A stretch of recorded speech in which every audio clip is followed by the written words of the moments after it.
Salut à tous, on se retrouve pour une vidéo spéciale Actu Barça. Avant de commencer, j'aimerais vous conseiller une vidéo que j'ai sortie sur ma chaîne secondaire Footballcast où j'ai parlé de Phil Foden. J'explique quelles sont les raisons de sa baisse de niveau et puis je parle du fait aussi que c'est un joueur guardiolisé. Vous allez comprendre qu'est-ce que c'est. Maintenant, par rapport à ça, de manière générale, sur ma chaîne secondaire, je consacre beaucoup de temps et je fais en sorte de proposer du contenu de qualité. Donc je vous invite vraiment à aller voir, ça me ferait très plaisir. Je mettrai là la vidéo en description. Maintenant, par rapport au sujet du jour, j'ai envie de faire une vidéo un peu comme à l'ancienne, Actu Barça, où je réagis aux informations chaudes parce que ces derniers temps, j'ai beaucoup moins de temps pour faire des vidéos, donc je décide de faire des vidéos où j'analyse à froid, que ce soit d'un point de vue tactique ou d'un point de vue gestion du club, et c'est quelque chose que j'aime beaucoup faire. Maintenant, quand j'ai l'opportunité aussi, ça peut être intéressant de faire d'autres types de vidéos. Et par rapport à ça, aujourd'hui, on va réagir à ce qui se passe actuellement. La première chose à dire, c'est vis-à-vis de Tony Fernandez, qui a fait ses débuts en pro avec le Barça, et c'est quelque chose d'historique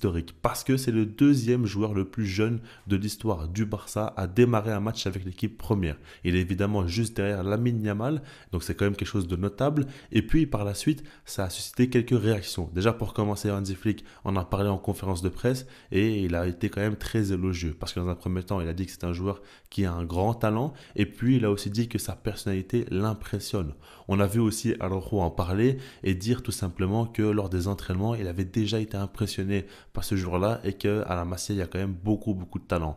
Par rapport à ça, c'est vraiment de bonnes choses et ça peut mettre en confiance Tony Fernandez, ça peut quand même commencer à l'installer. Ça fait un petit temps qu'on entend parler, dire qu'il a un énorme talent, que c'est l'un des joueurs les plus prometteurs à la Masia. Et ben ça y est, maintenant il a fait ses débuts avec l'équipe première et ça sera hyper intéressant de voir par la suite ce qui va se passer. Ce que je trouve intéressant, c'est que Dani Rodriguez était, on va dire, le favori pour avoir du temps de jeu sur l'aile droite. Et ce qu'il faut se dire surtout, c'est qu'il a été suspendu pour ce match de Copa del Rey. Donc ça a fait que Tony Fernandez était l'un des seuls ailiers disponibles et il a saisi l'opportunité. Maintenant, dans le foot, tout va très vite et peut-être que grâce à ça, il va définitivement passer devant Dani Rodriguez alors qu'il a 3 ans de moins que le joueur espagnol. Et par rapport à ça, peut-être qu'il va réussir à gratter une place dans l'effectif du Barça avec l'équipe première. Ce qu'il faut aussi retenir, c'est qu'au Barça, l'effectif est très faible. Quand tu regardes les remplaçants de Lamine Yamal, il n'y a pas grand monde. Et Tony Fernandez, lui, peut jouer à cette position d'ailier droit. Dans le style, ce n'est pas exactement le même joueur, mais en tout cas, il est capable aussi de faire de grosses différences individuelles. Et à l'instar de Lamine Yamal, il a failli faire une passe D aussi. On a vu quand même une passe excellente pour Fermín López qui a raté. Et quand je dis à l'instar de Lamine Yamal, c'est parce que lui, face au Real Betis, rappelez-vous, il avait donné un caviar pour Ousmane Dembélé et j'ai l'impression qu'il commence à peu près de la même manière. Donc on verra par la suite ce qui va se passer. En tout cas, ce qui est sûr, c'est que Tony Fernandez a un gros potentiel. On le voit, c'est un joueur hyper talentueux. Ce qui, moi, me plaît beaucoup, comme l'a dit Hansi Flick, c'est le fait qu'il a une forte personnalité aussi. On l'avait vu en pré-saison lors de son penalty tiré face à Manchester City où il était hyper calme. On l'a vu en Copa del Rey aussi parce qu'il a décidé de tirer un corner et ça n'a pas été quelque chose vraiment qui l'a impressionné ou il s'est dit peut-être qu'il ne devrait pas le faire tout de suite. Non, lui, il n'hésite pas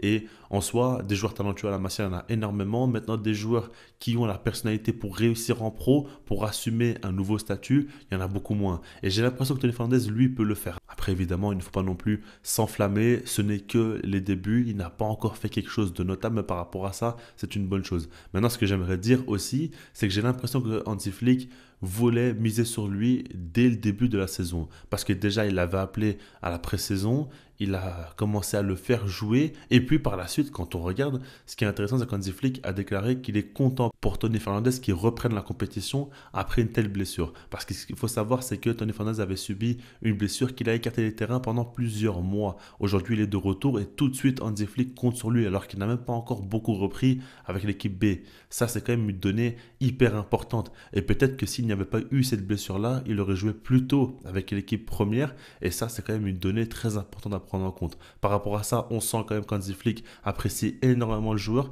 et je pense que par la suite, il va lui donner du temps de jeu. Surtout que, comme je vous l'ai dit, il y a quand même un besoin, une nécessité dans l'effectif du Barça sur l'aile droite pour remplacer Lamine Yamal quelquefois pour le laisser au repos. Et justement, en parlant de Lamine Yamal, il y a une excellente nouvelle qui est tombée. Hansi Flick qui a déclaré que Lamine Yamal est de retour. Il est revenu plus tôt que prévu parce que de base, il devait revenir après la Super Copa et finalement, il va pouvoir la jouer parce que Hansi Flick a déclaré qui sera présent dans le groupe en Arabie Saoudite pour jouer la Super Coupe d'Espagne. C'est dans 3 jours face à Bilbao que ça va commencer, une demi-finale, un match qui va déjà être très compliqué. Évidemment que si on peut compter sur Lamine Yamal, c'est quand même une très bonne chose. Après, attention, jusqu'à présent, il n'a pas encore fait un entraînement complet avec l'équipe. À chaque fois, il s'est entraîné de son côté et il ne sera pas à 100%. Déjà, il y a un manque de rythme qui est clair et net. Et ensuite, il n'est pas encore revenu à 100% physiquement aussi parce qu'il n'a pas encore assez eu d'entraînement.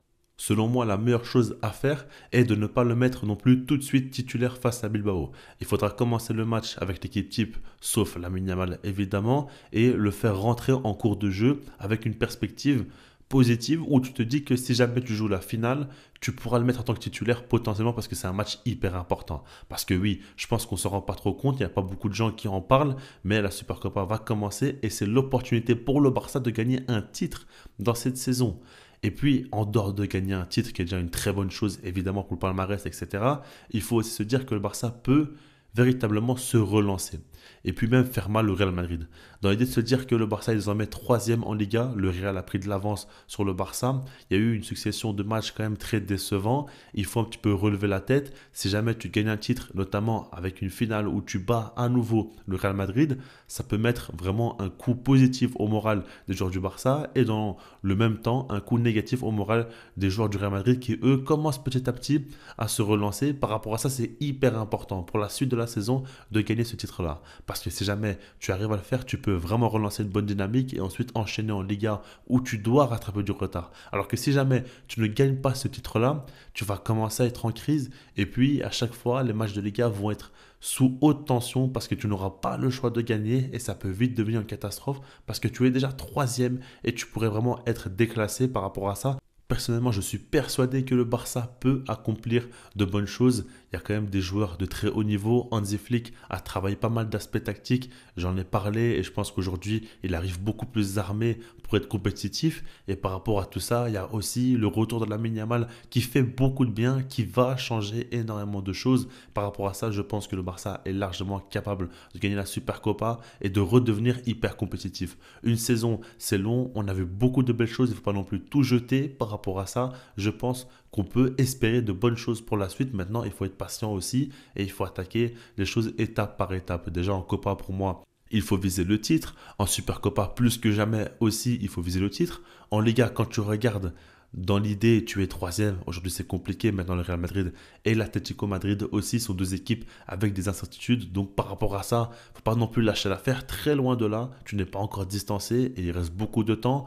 Et donc, par rapport à ça, il faut aussi viser le titre. Et puis, en Ligue des Champions, j'ai pas envie de parler. Je pense surtout que le Barça doit tout simplement être humble, doit travailler match après match pour pouvoir espérer aller le plus loin possible. Mais dans l'idée, tu as une équipe quand même qui manque de régularité. Et j'ai l'impression, je ne sais pas ce que vous en pensez, que le Barça sera certainement plus fort en coupe qu'en championnat.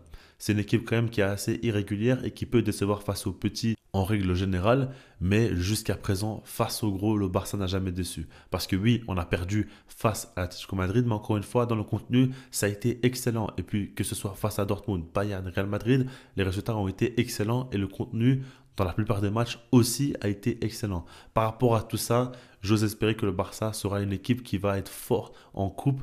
J'espère de tout cœur que le Barça ira loin en Ligue des Champions. Maintenant, encore une fois, c'est trop tôt pour en parler. En tout cas, voilà, je vous donne un petit peu ma façon de voir les choses. Dites-moi vous ce que vous en pensez dans les commentaires. Et puis sinon, moi, je vous dis peace.